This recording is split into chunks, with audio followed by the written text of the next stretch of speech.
बिस्मिल्लाहिर्रहमानिर्रहीम। अस्सलामुअलैकुम वरहमतुल्लाहि वबरकातुहू। दोस्तों, आज हमने स्टार्ट करना है बायोलॉजी 12 सेकेंड ईयर की बायोलॉजी का पहला चैप्टर नंबर 15 है। पहला लेकिन नंबर इसका 15 है क्योंकि पहले 14 चैप्टर आप फर्स्ट ईयर में पढ़ चुके हैं। तो टाइटल है होम्योस्टैसिस। यहाँ से आज हमने बात अपनी स्टार्ट करनी है बायोलॉजी 12 और chapter number 15 and it's title is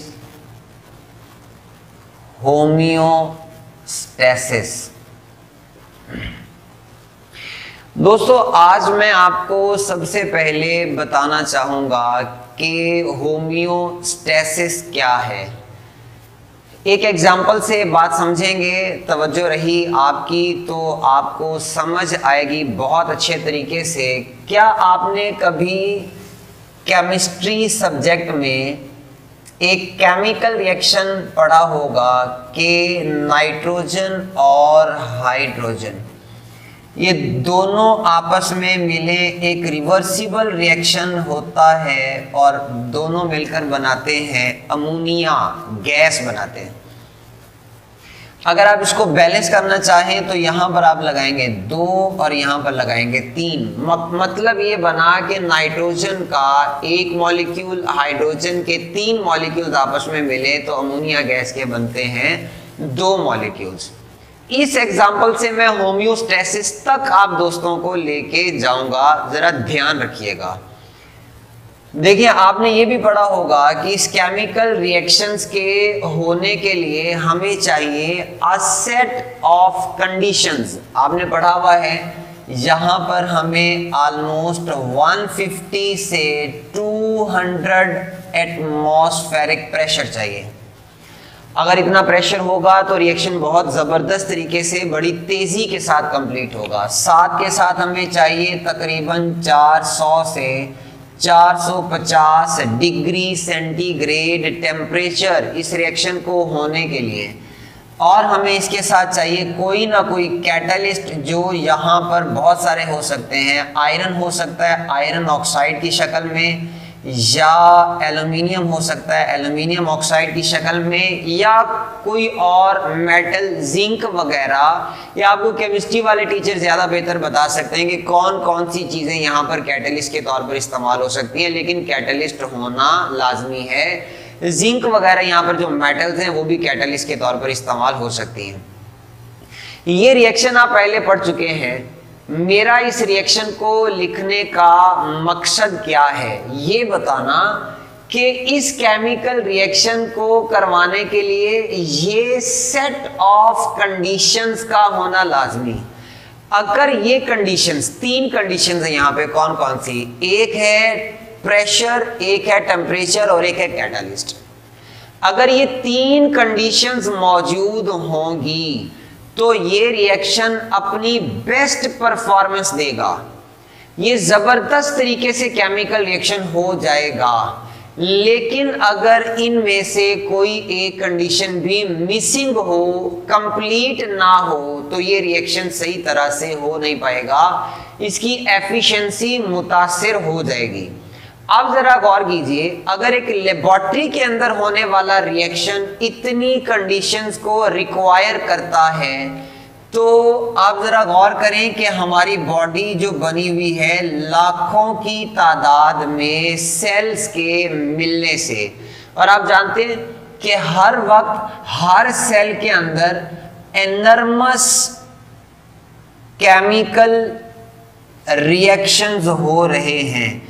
Enormous means a lot of, a huge number of chemical reactions. Chemical reactions की एक बड़ी तादाद, लाखों की तादाद में केमिकल रिएक्शंस हैं जो हमारे सेल्स के अंदर हो रहे हैं। और गौरतलब बात कि हमारे सेल में होने वाले हर केमिकल रिएक्शन के लिए चाहिए अ सेट ऑफ कंडीशंस, यानी जिस तरह हालात का एक सेट यहां पर इस रिएक्शन के लिए चाहिए था और ये रिएक्शन तो हो रहा था लैब के अंदर, क्या इस तरह हमारे सेल के अंदर जो हमारी बायो मशीनरी में होने वाले केमिकल रिएक्शंस हैं उनको कोई सेट ऑफ कंडीशन नहीं चाहिए होगा?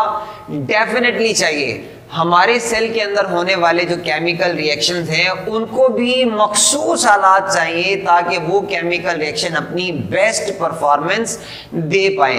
अब वो कौन कौन सी कंडीशंस हो सकती हैं, वो सेट ऑफ कंडीशंस क्या है, आइए वो सेट ऑफ कंडीशन यहाँ पे आप दोस्तों को बता देता हूँ। देखिए सबसे पहले नंबर पे हमारे सेल के अंदर एक खास मिकदार में पानी और नमकियात का होना जरूरी है। ये अगर वाटर एंड साल्ट्स हमारे सेल्स में, हमारी बॉडी के अंदर एक खास मिकदार में नहीं होंगे तो हमारी बॉडी का जो मेटाबॉलिज्म है वो फौरी तौर पर मुतासिर होना शुरू हो जाएगा। तो सेट ऑफ कंडीशन में पहली कंडीशन है वाटर एंड साल्ट्स। फिर इसके अलावा एक और जबरदस्त कंडीशन है जिसको हम नाम देते हैं टेम्परेचर, दर्जाए हरारत। बॉडी के अंदर एक पर्टिकुलर टेम्परेचर चाहिए, जो आप जानते हैं कि एक नॉर्मल पर्सन का बॉडी टेम्परेचर 37 डिग्री सेंटीग्रेड होना जरूरी है। अगर हमारी बॉडी में इतना टेम्परेचर होगा तो हमारी बॉडी के अंदर होने वाले तमाम केमिकल रिएक्शंस यानी मेटाबॉलिज्म ओवरऑल बहुत जबरदस्त स्पीड के साथ होगा, इंसान अपने आप को नॉर्मल और हेल्दी फील करेगा। अच्छा, तीसरे नंबर पर एक कंडीशन और है कि हमारा जिस्म पाक होना चाहिए, हमारा जिस्म फ्री होना चाहिए ऑफ नाइट्रोजनस वेस्ट। अगर हमारे जिस्म में, हमारे सेल्स के अंदर नाइट्रोजनी फालतू मादे मौजूद होंगे तो इनकी मौजूदगी में भी हमारा मेटाबॉलिज्म अफेक्ट होगा। ये 3 कंडीशंस हैं। अगर ये कंडीशंस हमारे सेल्स के अंदर अवेलेबल होंगी तो हमारा मेटाबॉलिज्म अच्छा चलेगा, वरना प्रॉब्लम आना स्टार्ट हो जाएंगे। अब जरा गौर कीजिएगा अगली बात, ये मैंने आपको बताया सेट ऑफ कंडीशंस जो बॉडी के अंदर की रिक्वायरमेंट है।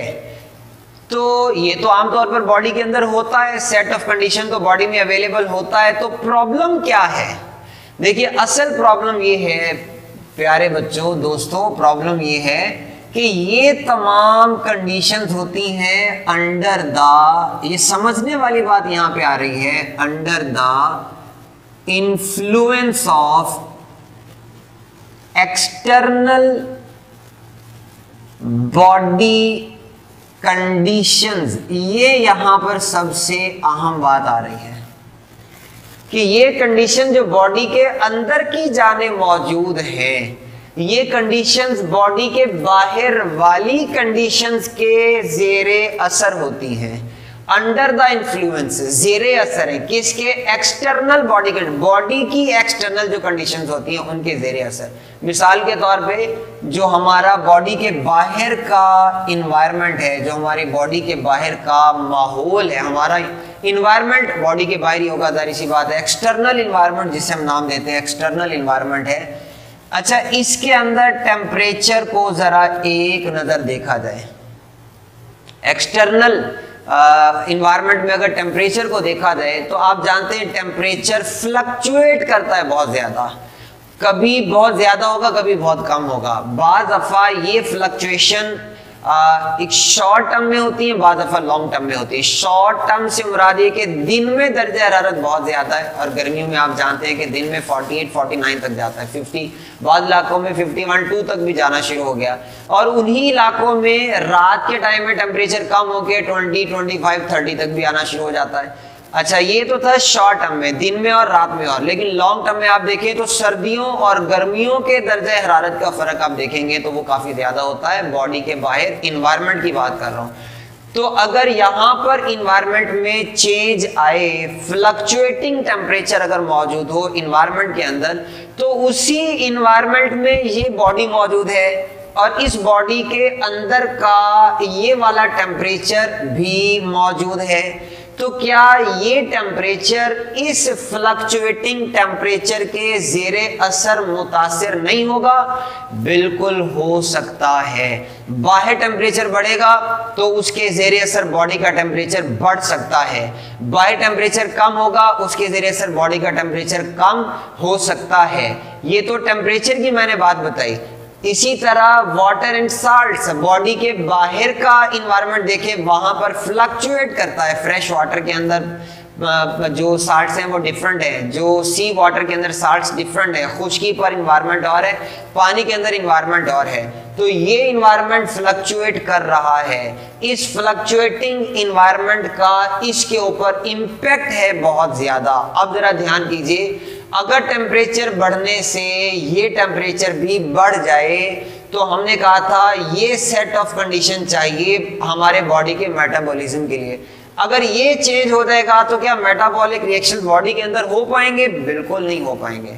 लिहाजा अल्लाह ने हमारी बॉडी के अंदर इस सारे मसले का हल क्या रखा, सॉल्यूशन क्या रखा कि एक्सटर्नल और इंटरनल इन्वायरमेंट के दरमियान में इस जगह पर अल्लाह ने यहां पर रख दिया, बॉडी के अंदर एक कंट्रोल सिस्टम डाल दिया, एक कंट्रोल सिस्टम बॉडी के अंदर रख दिया।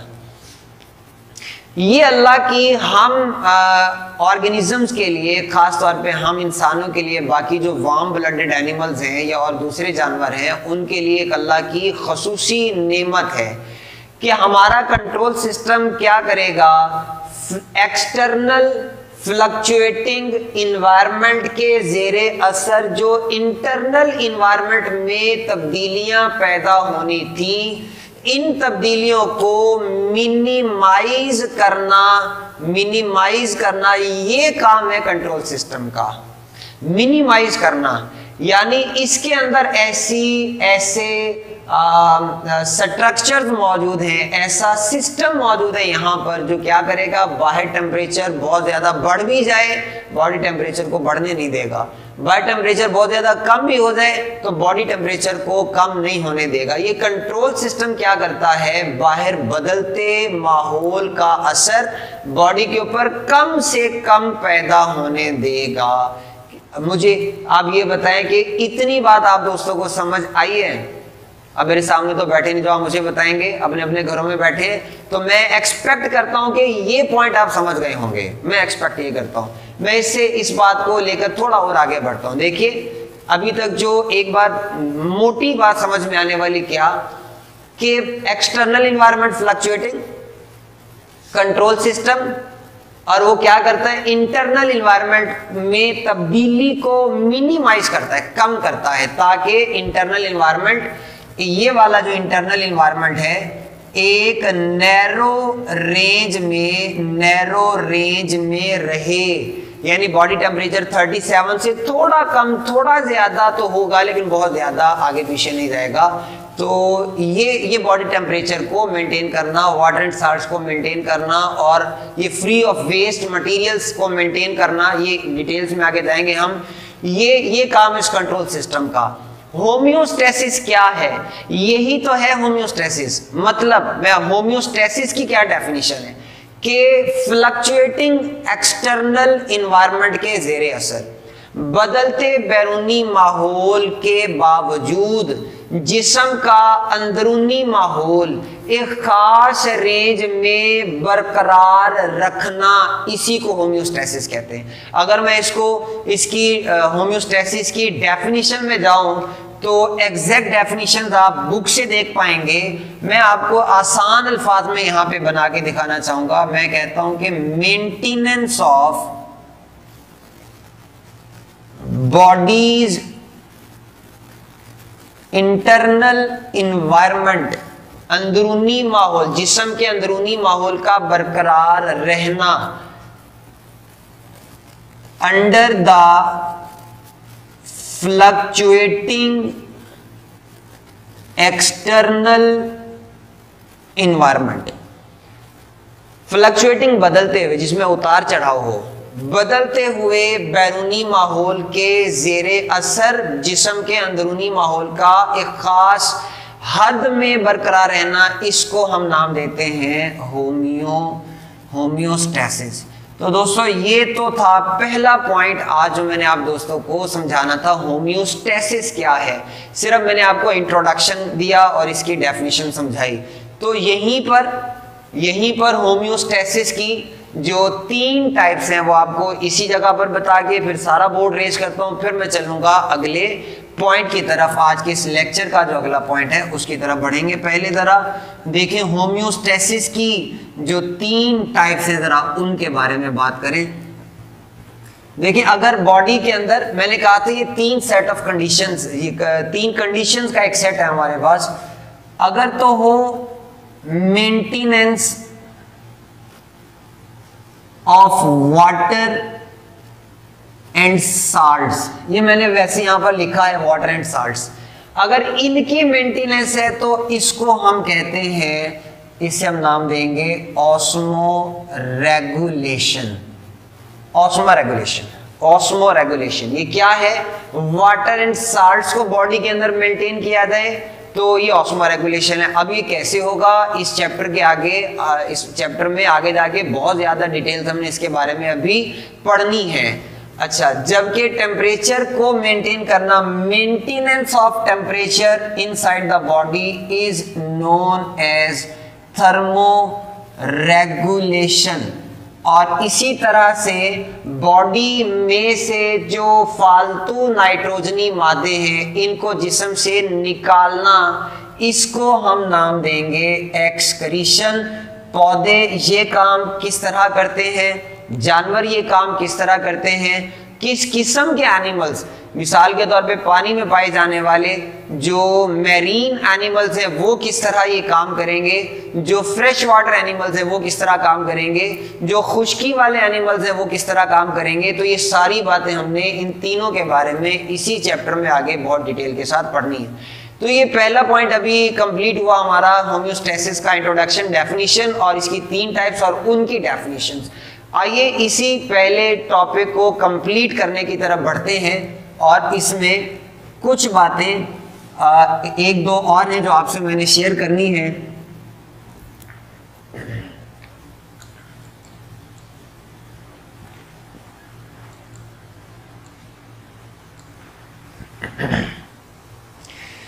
अच्छा जी, हमारे आज के इस लेक्चर में जो सेकंड पॉइंट आएगा समझने वाला, वो कौन सा, मुश्किल नहीं, जो टेक्निकल बात है वो आप समझ चुके हैं, आसान बात जरा एक और देख लीजिए।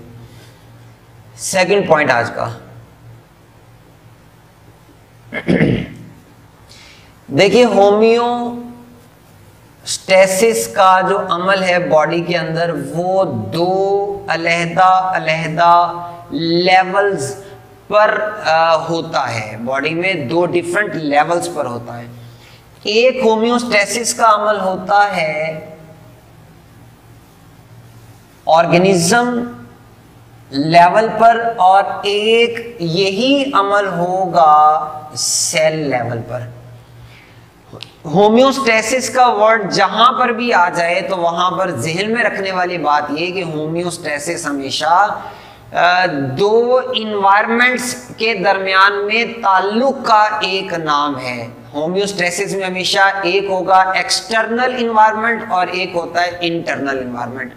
इंटरनल को मेंटेन करना ये होमियोस्टेसिस है, लेकिन अब ऑर्गेनिज्म लेवल पर एक्सटर्नल और इंटरनल कौन सा, इसी तरह सेल लेवल पर एक्सटर्नल और इंटरनल कौन सा, ये बात, ये सेकंड पॉइंट में आज हमने यही एक बात समझनी है। फर्ज कीजिए ये आपके सामने एक डायग्राम बनाई मैंने, फर्ज कीजिए ये जो मैंने सर्कल लगाया ये एक लिविंग ऑर्गेनिज्म की बॉडी मैंने बनाई फॉर एग्जांपल। तो इस बॉडी के अंदर मौजूद हैं बहुत सारे सेल्स। मैंने एक सेल बनाया, ये वाला, ये मैंने बनाई है उस जानदार की कंप्लीट बॉडी और बॉडी के अंदर सेल। आप जानते हैं कि तमाम सेल्स के बाहर की जानिब मौजूद होता है एक खास किस्म का फ्लूइड जिसको आप मुख्तलिफ तरह के नाम देते हैं, टिश्यू फ्लूइड का नाम देते हैं, या इसको आप इंटरस्टिशियल फ्लूइड का नाम देते हैं।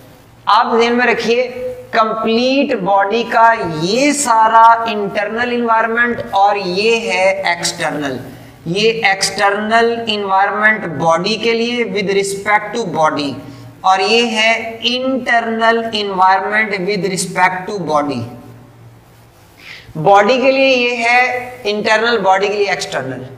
अच्छा, जब देखा जाएगा होम्योस्टेसिस ऑर्गेनिज्म लेवल पर, तो फिर देखेंगे यहां पर जो बड़ा चेंज आया, उस बड़े चेंज के अगेंस्ट बॉडी के इंटरनल इन्वायरमेंट में चेंज आएगा बहुत कम, बहुत छोटी तब्दीली आएगी अगर बॉडी के बाहर। और ये कौन इसको मैनेज करेगा, इस बड़ी तब्दीली को बॉडी के अंदर मिनिमाइज करना, ये कौन करेगा? यहां पर मौजूद है एक सिस्टम जिसको मैंने नाम दिया कंट्रोल सिस्टम। ये कंट्रोल सिस्टम ये काम करेगा। होम्योस्टेसिस का सारा अमल कंट्रोल सिस्टम चला रहा होता है। कंट्रोल सिस्टम ने क्या किया, बाहर होने वाली बड़ी तब्दीली के जेरे असर अंदर में तब्दीली को बड़ा नहीं होने दिया, अंदर वाली तब्दीली को मिनिमाइज कर दिया, ताकि बॉडी के अंदर जो मेटाबॉलिज्म था वो अच्छा चल पाए, जो केमिकल रिएक्शन थे वो अच्छे चल पाए। अच्छा, अब जरा एक और देखा जाए कि ये वाली जो चेंज आई है ये सेल के लिए एक्सटर्नल है, यानी मैं कहूंगा कि यही इन्वायरमेंट जो बॉडी का इंटरनल, यही इन्वायरमेंट है external environment with respect to cell. ये इंटरनल इन्वायरमेंट है विद रिस्पेक्ट टू सेल, और यहां पर है ये एक्सटर्नल है बैरूनी, और ये है internal environment with respect to cell. Cell के लिहाज से ये वाला बैरूनी एक्सटर्नल इन्वायरमेंट, सेल के लिहाज से ये वाला अंदरूनी इंटरनल इन्वायरमेंट। अब ये वाला चेंज आया सेल के अकॉर्डिंग एक्सटर्नल इन्वायरमेंट में, यहां पर भी एक कंट्रोल सिस्टम ऐसा मौजूद होगा जो इस होने वाली तब्दीली के जेरे असर सेल के अंदर होने वाली तब्दीलियों को मिनिमाइज करे और इसको बहुत छोटे लेवल पर लेकर आए, ताकि सेल के अंदर जो होने वाली तब्दीली है वो इंतहाई कम हो, ताकि सेल के अंदर होने वाला जो मेटाबॉलिज्म है वो ज्यादा इफेक्ट ना हो। आप देखें, दो डिफरेंट लेवल्स पर जाके होम्योस्टेसिस का अमल होता है, जिसकी वजह से हमारे जिस्म के बैरूनी माहौल में बड़ी बड़ी तब्दीलियां आ भी जाएं, तब भी हमारी बॉडी का जो इंटरनल इन्वायरमेंट है वो एक खास लेवल पर मेंटेन रहता है। इसके पीछे जो रीजन है वो दो लेवल्स पर होने वाला होम्योस्टैटिक प्रोसेस है, ये मैंने आप दोस्तों को बताया। सेकंड पॉइंट, आइए थर्ड एंड लास्ट पॉइंट आज के इस टॉपिक का आपसे शेयर करता हूं। तो आज का हमारा ये लेक्चर कंप्लीट होगा, हमारा टॉपिक आज का कंप्लीट हो जाएगा। तीसरा और आखिरी पॉइंट आज के इस लेक्चर के लिए वो क्या है जी दोस्तों? वो बात ये है कि हमारी बॉडी में ये जो होम्योस्टेसिस का अमल काम करता है, आखिरी बात आज के लिए, ये सारा सिस्टम चलता कैसे है, इसके काम करने का बेसिक जो मेथडोलॉजी है वो क्या है। इसकी बेसिक मेथडोलॉजी, जिस तरह एक फिजिकल कंट्रोल सिस्टम काम करता है, बिल्कुल उसी तरह हमारे जिस्म का बायोलॉजिकल कंट्रोल सिस्टम भी काम करता है। Biological control system means homeostatic जो मेथडोलॉजी है, मैं उसकी बात कर रहा हूं। फिजिकल कंट्रोल सिस्टम किस तरह काम करता है, इससे मुराद क्या है? देखिए, पहले आपको जरा इसकी वजह दे दूं। मिसाल के तौर पे हमारे घरों में रेफ्रिजरेटर्स होते हैं, आप जानते हैं, या हमारे घरों में एयर कंडीशनर्स होते हैं, एसी वगैरह। अब इनके अंदर टेम्परेचर को कंट्रोल करने का जो सिस्टम है उसे आप कहते हैं फिजिकल कंट्रोल सिस्टम। ये किस तरह काम करता है, इसी की बेस पर मैं आपको ये बताऊंगा कि ये कैसे काम करता है। आमतौर पर एयर कंडीशनर्स वगैरह में, रेफ्रिजरेटर्स वगैरह में, यानी कि जो एक फिजिकल कंट्रोल सिस्टम है उसके काम करने के पीछे 3 चीजें इन्वॉल्व होती हैं। 3 बेसिक स्ट्रक्चर्स हैं जो मिलकर एक फिजिकल कंट्रोल सिस्टम को चला रही होती है। सबसे पहले एक होता है हीट सेंसर, जो आमतौर पे यहां पर एक थर्मोमीटर के तौर पर काम कर रहा है। थर्मोमीटर यहां पे हीट सेंसर के तौर पे काम करता है। इसका काम है बैरूनी माहौल में होने वाली तब्दीलियों को नोट करना, सेंस करना, महसूस करना और फिर इस तब्दीली को आगे पहुंचाना। कहां पर? दरमियान में मौजूद है एक अदद कंट्रोल सिस्टम जो ब्रेन का काम कर रहा होता है, जो सेंट्रल प्रोसेसिंग यूनिट के तौर पे काम कर रहा होता है। ये कंट्रोल सिस्टम यहां से हीट चेंज के पैगाम को भेजा गया कंट्रोल सिस्टम के पास। अब कंट्रोल सिस्टम ने आगे फीडबैक देना है, अपना रिस्पॉन्स देना है, अपना जवाब देना है। किस शक्ल में? कि उसने एक अदद इफेक्टर को चलाकर या बंद करके। इफेक्टर यहाँ पे फिजिकल कंट्रोल सिस्टम में जैसा कि एसी वगैरह है, यहाँ पर इफेक्टर क्या चीजें हैं जो काम कर रही हैं? यहाँ पर इनका कूलिंग यूनिट होता है, जो कूलिंग सिस्टम है, ठंडक पैदा करने वाला जो एक सिस्टम है, वो यहाँ पर इफेक्टर के तौर पे काम करता है। हमारे घरों में एसी इसी असूल पर चलते हैं। ध्यान में रखिएगा, इस पूरे सिस्टम के अंदर एक जो बुनियादी बात है वो क्या होती है? इस सारे काम को चलने के लिए हमेशा पहले एक सेट पॉइंट दिया जाता है। इसके लिए टेम्परेचर का एक सेट पॉइंट होता है। आप रिमोट पकड़ के एसी के ऊपर टेम्परेचर को 25-26 पर आप पहले सेट करते हो। आपने टेम्परेचर का सेट पॉइंट दे दिया एयर कंडीशनर को कि भाई 26 डिग्री सेंटीग्रेड टेम्परेचर आपने रूम का मेंटेन करना है। अब आपने एसी चलाया, उसने ठंडक पैदा करना शुरू कर दी। थर्मोमीटर बाहर कमरे के टेम्परेचर को नोट कर रहा है। ठंडक पैदा होते होते थर्मोमीटर ने नोट किया कि टेम्परेचर कमरे का कम हो रहा है, ठंडक पैदा हो रही है, और कम हुआ और कम हुआ।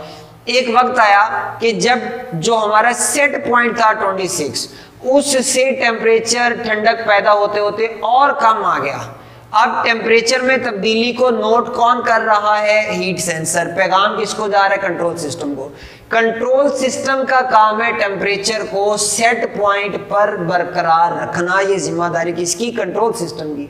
ये क्या करेगा? कंट्रोल सिस्टम क्या करेगा? इसने देखा टेम्परेचर 26 से कम हो गया, अब ठंडक की जरूरत नहीं, तो ये रिस्पॉन्स क्या देगा? कूलिंग यूनिट को बंद कर देगा, क्योंकि ठंडक ज्यादा हो गई, टेम्परेचर 26 से नीचे आ गया। जब ठंडक पैदा होना बंद हुई तो अब दोबारा से हीट होना शुरू हो जाएगा कमरा, क्योंकि कमरे के बाहर का टेम्परेचर हॉट है, टेम्परेचर बढ़ेगा कमरे का। जैसे 26 से फिर ज्यादा होना शुरू हुआ, फिर दोबारा यहाँ से हीट सेंसर से मैसेज आएगा कि 26 से टेम्परेचर बढ़ रहा है, ठंडक पैदा करनी चाहिए। तो दोबारा ये रिस्पॉन्स क्या देगा? इफेक्टर को कि कूलिंग सिस्टम को चला दिया जाए। जैसे कूलिंग सिस्टम चलेगा फिर ठंडक पैदा होने लग जाएगी। 26 के पास टेम्परेचर को मेंटेन करना ये एयर कंडीशनर का काम है। ये है दोस्तों एक फिजिकल कंट्रोल सिस्टम। हमारी बॉडी भी इसी तरह के सिस्टम पर मुश्तमिल होती है। वो किस तरह? आइए उसी तरह के 3 जो स्ट्रक्चर्स हैं एक हमारी बॉडी के लिए, वो कौन कौन से? हमारी बॉडी में भी उसी तरह एक होगा रिसेप्टर, एक होगा उसी तरह से कंट्रोल सिस्टम, और उसी तरह से एक होगा बॉडी के अंदर इफेक्टर। बल्कि इफेक्टर्स हमारी बॉडी में एक नहीं होते, इफेक्टर हमारी बॉडी में टेम्परेचर के लिए 2 होते हैं। एक होता है बॉडी में कूलिंग सिस्टम और एक होता है बॉडी को वार्म करने वाला वार्मिंग सिस्टम। बॉडी के अंदर गर्मी पैदा करने वाला सिस्टम भी मौजूद है और सर्दी पैदा करने वाला सिस्टम, दोनों तरह के सिस्टम्स बॉडी के अंदर हैं। देखिए बॉडी का जो सेट पॉइंट है वो है 37 डिग्री सेंटीग्रेड, जो हमारे कंट्रोल सिस्टम में मौजूद है। हमारी बॉडी का कंट्रोल सिस्टम कौन सा है? वो है ब्रेन। ब्रेन में खास तौर पे हाइपोथैलेमस के अंदर ये टेम्परेचर का सेट पॉइंट मौजूद होता है 37 डिग्री सेंटीग्रेड, जिसने ये सारी चीजों को कंट्रोल करना है। अब रिसेप्टर क्या है? ये हमारी स्किन के अंदर मौजूद है, जो इन्वायरमेंट में सर्दी गर्मी को महसूस करते हैं, या जो हमारे बॉडी के अंदर की जाने भी बॉडी टेम्परेचर को महसूस करने वाले जो मौजूद हैं सेंसर, वो भी मौजूद हैं।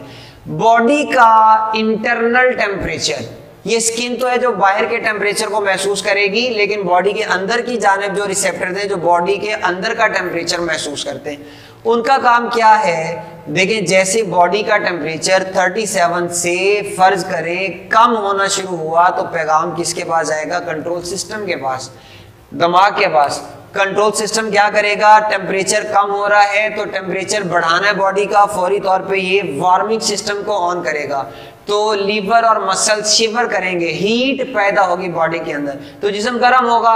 और इसी तरह गर्मियों में जब बॉडी का टेम्परेचर 37 से बढ़ने लगेगा तो यहाँ से बॉडी के अंदर से पैगाम आएगा कंट्रोल सिस्टम को कि बॉडी हीट अप हो रही है, तो ये फौरी तौर पे पैगाम देगा कि इसको कूलिंग सिस्टम को, जो स्वेट ग्लैंड से पसीना पैदा करने वाले गुदूद हैं उनको, कि पसीना पैदा करो। ये पसीना आना हमारा कंट्रोल सिस्टम होता है। जब ये चलेगा तो बॉडी में ठंडक पैदा होगी। तो लिहाजा ये बॉडी भी इन तीन चीजों पर मुश्तमिल कंट्रोल सिस्टम को बॉडी चला रही होती है, जिसकी वजह से बॉडी का इंटरनल सिस्टम पूरा मेंटेन किया जाता है दोस्तों।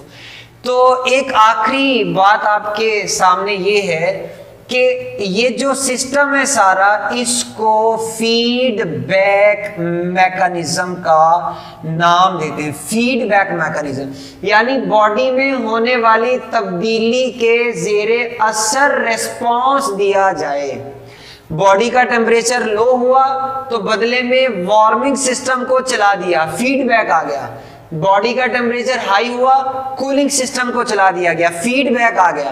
तो फीडबैक सिस्टम के तौर पे हमारा ये सारा जो कंट्रोल सिस्टम काम कर रहा होता है। और ये फीडबैक मैकेनिज्म बॉडी के अंदर हमेशा नेगेटिव होता है, क्योंकि रिस्पॉन्स हमेशा इनवर्स आता है दोस्तों। रिस्पॉन्स हमेशा इनवर्स, टेम्परेचर बॉडी का बढ़ेगा, जिस्म गर्म होने लगा तो इनवर्स रिस्पॉन्स क्या है? कूलिंग सिस्टम एक्टिव हो जाए, ठंडक पैदा करने वाला। बॉडी का टेम्परेचर लो होना शुरू हुआ तो वार्मिंग सिस्टम एक्टिव हो जाए। तो टेम्परेचर कम हो रहा है तो बढ़ाने वाला सिस्टम एक्टिव होगा, टेम्परेचर बढ़ रहा है तो टेम्परेचर कम होने वाला सिस्टम एक्टिव होगा। यानी फीडबैक जो आ रहा है वो हमेशा वो नेगेटिव फीडबैक आएगा। तो आज का हमारा जो टॉपिक है कंप्लीट हुआ। मैं उम्मीद करता हूं कि आपको जरूर समझ आई होगी। किताबों से ये पहले जो 2 पेजेस हैं फ्रंट बैक वाले जिसमें डायग्राम बनी हुई है, ये आप दोस्तों ने अच्छी तरह से पढ़ने और घरों में बैठ के अच्छी तरह से पढ़िए, फिर इसको याद कीजिए, फिर इसको अच्छी तरह से लिख कर देखिए। आप दोस्तों के लिए एक पैगाम ये है मेरा, अगर ये मौजूदा लॉकडाउन की सिचुएशंस प्रोलॉन्ग करती है, अगर ये सूरत हाल लंबा अरसा और चलती है, तो 2 या 3 महीने भी अगर और हमें इस तरह से लेक्चर्स को लेकर चलना पड़ता है, तो बाद में लॉकडाउन ख़त्म हो के अगर क्लासेस हमारी रेगुलर स्टार्ट हो भी जाए, तो दोस्तों ध्यान में रखिएगा फिर इतना टाइम नहीं होगा कि इन लेक्चर्स को दोबारा ज़ीरो से स्टार्ट किया जाए। ये आपका 1 चैप्टर, 2 चैप्टर, 3 चैप्टर, जितने भी चैप्टर्स आपके उस वक्त तक कंप्लीट हो चुके होंगे, वो सारे आपको पहले से पढ़ाए जा चुके होंगे, वहां से आगे काम कंटिन्यू किया जाएगा। सो आपकी जिम्मेदारी ये है कि आप इन तमाम बातों को साथ के साथ याद करें। मुझे अपनी दुआ में याद रखिएगा। अगले लेक्चर तक के लिए इजाज़त दीजिए। अस्सलाम वालेकुम वरहमतुल्लाहि वबरकातुहू।